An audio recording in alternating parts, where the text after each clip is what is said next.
ici. Dieu a tout mis sur pied pour que tu ne manques de rien. On n'a jamais vu Adam dans le jardin prier pour dire j'ai faim. Adam n'a pas prié pour dire qu'il avait faim. Adam n'a pas prié pour dire qu'il avait soif. Adam n'avait pas demandé de vêtements.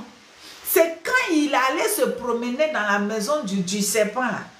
C'est quand il allait rendre visite au serpent qu'il s'est rendu compte qu'il manquait d'habits. Pourquoi? Parce qu'il y a eu déconnexion avec le Créateur. Donc quand il y a eu déconnexion avec le Créateur, c'est normal qu'il soit nu.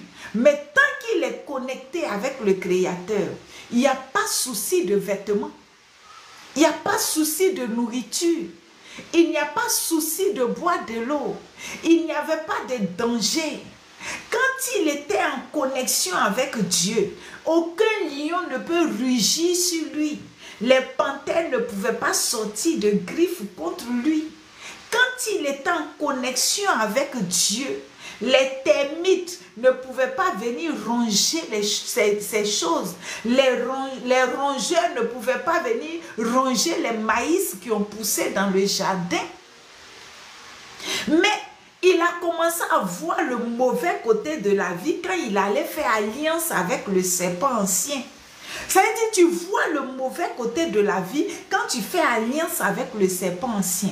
Et pour t'aider, pour t'enlever, pour ne pas que tu dues dans mauvais rêves là, Dieu a permis que ta liberté soit pourvue avant même que tu ne pêches. Tu n'étais pas encore né quand Jésus est mort à la croix. Tu n'étais pas encore né quand Dieu a pris un animal dans le jardin, a versé son sang et a pris sa peau pour couvrir la nudité d'Adam. Ça veut dire la solution de tes problèmes a été pourvue.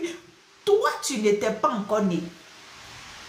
Tu n'étais pas encore né quand Christ a été immolé dans l'éternité passée pour que tu puisses vivre en nouveauté de vie, une vie de joie, une vie régénérée. Et est-ce que tu vas laisser passer? C'est la bonne nouvelle que je suis venue te dire. Que ce que tu es en train de vivre dedans là, c'est un film que le diable a mis sur pied. C'est un film que Satan a formé comme ça pour te donner. Et puis toi aussi tu es acteur dedans. Il faut sortir de ce film là.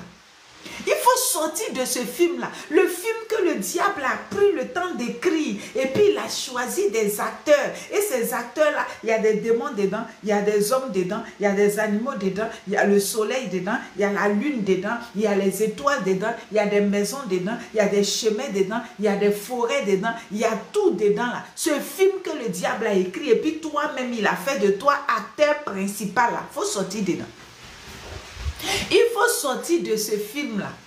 Parce qu'il n'est pas le seul écrivain, il n'est pas le seul réalisateur, il n'est pas le seul, comment on dit, scénariste, il n'est pas le seul.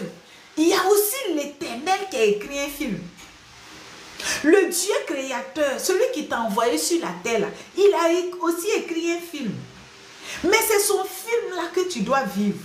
C'est là-bas que tu dois être l'acteur principal. C'est dans le film de Dieu là que tu dois être l'acteur principal. Pas dans le film du diable. Donc réveille-toi, s'il te plaît. Réveille-toi. Et sors du mauvais rêve que le diable a formaté. Sors du mauvais rêve que le diable a créé. Et viens dans le plan que Dieu a créé pour toi. Le film que Dieu a créé, le scénario que Dieu a créé pour toi, viens dans ce scénario-là. Viens dans ce scénario. Et laisse ce scénario imprégner ta vie. Laisse le plan de Dieu t'imprégner. Laisse le plan de Dieu prendre le dessus dans ta vie. Et tu vas voir. Et les blessures que le diable a provoqué dans ta vie là, la guérison a été pourvue. Les malheurs que Satan a envoyés là, la solution a été pourvue. Et aujourd'hui, il faut que tu sois au courant de cela. Il faut que tu saches cela. C'est une vérité que je suis venue t'annoncer de la part de l'Éternel. De la part du rocher des âges. Le Saint-Esprit t'aime tellement. Le Saint-Esprit t'aime tellement qui ne peut pas laisser l'ennemi continuer à te faire croire que ton père est irresponsable. Non, non, non, non, non. C'est pour cela qu'il m'envoie. Je vous ai dit que moi, je suis une pancarte. C'est écrit sur moi, voici Jésus. Quand je viens là, c'est pour te montrer Jésus. Quand je viens, c'est pour te dire que la maison où tu habites là, ce n'est pas ton père qui a construit. Ton père a construit une maison de joie, une maison de paix, une maison de grâce, une maison de bonheur, une maison de bénédiction. Il dit, ma bénédiction enrichit et elle ne se fait suivre d'aucun chagrin.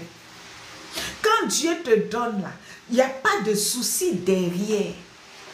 Quand Dieu te donne, il n'y a pas de pleurs derrière. Quand Dieu te donne, il n'y a pas de chagrin derrière. Quand Dieu te donne, là, sa main n'est pas derrière pour dire, si tu ne fais pas attention, il reprend. Si tu ne fais pas attention, il reprend. Non, non, non, non, non.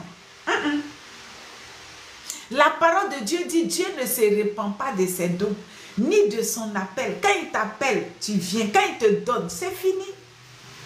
C'est comme ça notre Dieu, le Créateur, c'est comme ça il est. La personne qui donne et puis qui reprend là, c'est Satan. Parce que lui, il n'est pas créateur de bénédiction. Lui, il vole pour donner. Donc quand il te donne là, tu fais quelques minutes avec, il reprend pour donner à quelqu'un d'autre encore. Donc lui, c'est un voleur. Tout ce qu'il a dans son royaume, il a volé. Et il donne. Donc quand il te donne, il te dit, il te donne pour 3 ans. Après, il récupère, il s'en donne à quelqu'un d'autre aussi. Et puis après, il te dit, il faut aller travailler pour rembourser ce que tu as donné. Dieu n'est pas comme ça. Dieu nous donne gratuitement. Et puis tu vas jouir de ça pleinement. La Bible dit, Abraham était rassasié de jour. Abraham était rassasié de jour. Alléluia. La Bible dit, Salomon, regardez un peu la bénédiction de Salomon. Dieu a béni Salomon et puis la Bible dit que la ville, son pays était dans la paix. Et à son époque là, il n'y avait pas eu de guerre. Il était tellement à l'aise qu'il y a des gens qui pensaient pour Salomon. Il y en a qui cultivaient pour Salomon. Il y en a qui travaillaient pour Salomon. Salomon avait tout. Quand l'Éternel te bénit, la santé que le diable t'a volée, je suis en train de te dire que Dieu a déjà donné ta santé. La maladie incurable quitte ta vie pendant que je suis en train de te parler.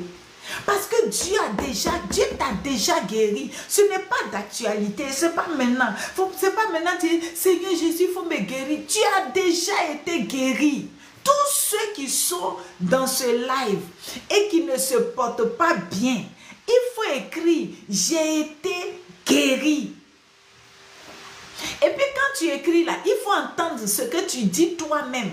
C'est une vérité que je t'annonce. Il n'y a pas de maladie qui peut venir rester dans ton corps alors que Jésus-Christ a déjà porté ça à la croix. Le problème là a été résolu.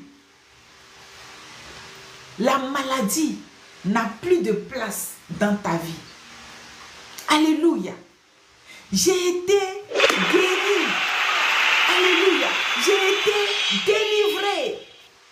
J'ai été libéré. Alléluia. Tu es oppressé par les démons, mais la solution a été pourvue.